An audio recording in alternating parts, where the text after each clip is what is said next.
శ్రీ తుంగుర నారద నాదామృతం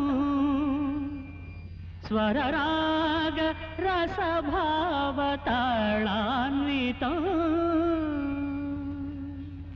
భూతము, నీ అమరగానముతో నన్ను రంజింపజేసితివి, నా ఆగ్రహమును చల్లార్చితివి. నీకేమీ కావలేనో కోరుకును. ఆ మహాశయుడు అంధత్వంలో తెలియక చేసిన అపరాధాన్ని క్షమించి ఆయనకు నేత్రదానం చేయగోరుతున్నాను. అటులనే కానిమ్ము.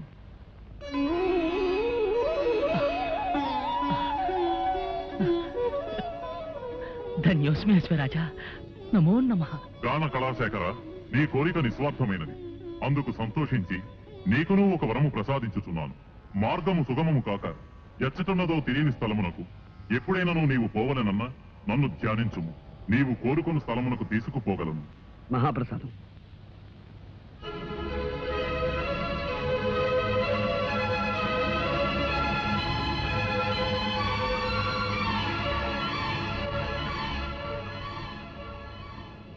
బాబు, నీవెవరివో కానీ నిన్ను చూస్తూ ఉంటే చెప్పలేని అనుభూతి కలుగుతోంది. నీవు సామాన్యుడు కావు. నీ రుణం నేను ఎలా తీర్చుకోగలను?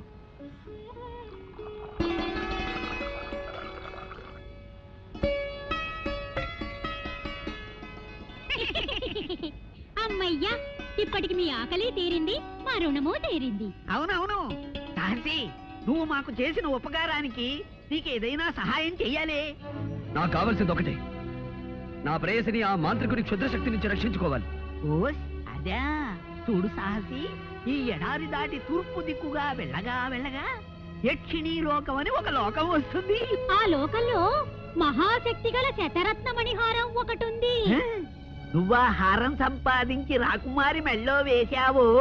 ఆ మాంత్రికుని శక్తులు దాని ముందు పని చెయ్యవు. ఇక జయమే జయము నీకు. సెలవే సెలవు మాకు. ట్రింగ్ ట్రింగ్.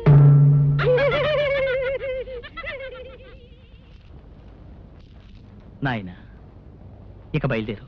విజయంతో తిరిగిరా. మహారాజా, మీరు? నాకెవరున్నారు? నా దారిని చూసుకుంటాను. మహారాజా, ఇక గతాన్ని గురించి బాధపడకండి. మీరు ఒంటరిగా ఈ ఎడారిలో ఉండటం క్షేమం కాదు. మాది కోటాల కోన. దయచేసి మీరు అక్కడికి వెళ్ళండి. మా తల్లిదండ్రులు మిమ్మల్ని ఎంతగానో ఆదరిస్తారు. బాబు, నిన్ను కన్న తల్లిదండ్రులు పుణ్యాత్మలు. ఆకాశంలో చంద్రుడిని దినదిన వృద్ధి చూస్తుంటే మానసిక ఆవేదన అధికమవుతోంది. యాజులు, పౌర్ణమి రావడానికి ఇంకా ఎన్ని రోజులుంది? ఇవాళ ఏకాదశి మహారాజా. పౌర్ణమి రావడానికి ఇంకా 3 రోజులుంది. 3 రోజులు? 3 రోజుల్లో అమ్మాయిని కాపాడగల ఆ విజయ రాకపోతే ఏమిటి చేయటం? అయితే ఇప్పుడు ఏం చేయాలి? నా కుమార్తెను 3 రోజుల్లో రక్షించుకోవడం ఎలా? ఎవరు కాపాడతారు? మంత్రి గారు, ప్రకటించండి. దేశ దేశాల్లోనూ దండోరా వేయించండి. రాకుమార్ని పౌర్ణమి నాడు క్షుద్రశక్తి బారి నుండి ఎవరైనా రక్షించగలిగితే వారికి అర్ధరాజ్యం ఇస్తారని చాటిపి వేయించండి. అంతేకాదు, అలా రక్షించిన వారికి నా కుమార్తెనిచ్చి వివాహం కూడా జరిపిస్తారని ప్రకటించండి. మహారాజా, నా మాటకు తిరుగులేదు. ఈ రాజ్యం అంతా పోయినా సరే నాకేం భయం లేదు. నాకు కావాల్సిందల్లా నా కుమార్తె ప్రాణం. మంత్రి గారు, వ్యవధి లేదు. తక్షణ మనుషులు పంపించండి. వెంటనే ప్రకటించండి. వెంటనే ప్రకటించండి. వెంటనే ప్రకటించండి. వెంటనే ప్రకటించండి. మహారాజా.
మీరెవరు? శాపగ్రస్తులా లేక ప్రాణం వచ్చిన బొమ్మలా? ఓ తెలుగు మనిషివా? మా భాష గుళికే. అంటే మీరు మా భాషనే వెనక నుంచి ముందుకు మాట్లాడతారు, తెలుగు అని పేరు పెట్టుకున్నారు.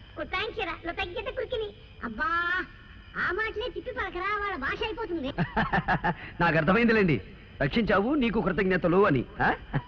ఇంతకీ మీరెవరు? మేమా? నేను జాడు బాయ్, బెత్తడి బాయ్, పిడికిడి బాయ్, వేలడు బాయ్. ఇంతకీ నువ్వు ఎందుకు వచ్చావు ఇక్కడికి?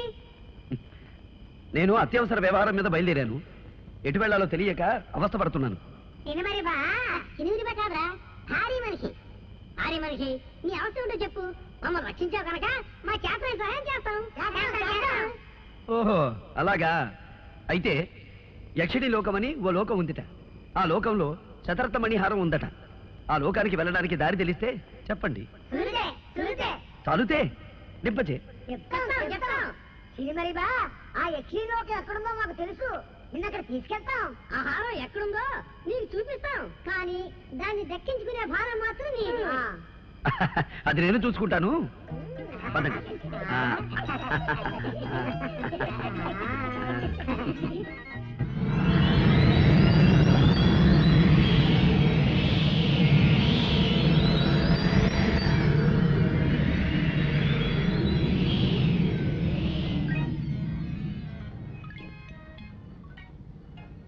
ఇదే యక్షిణి లోకం.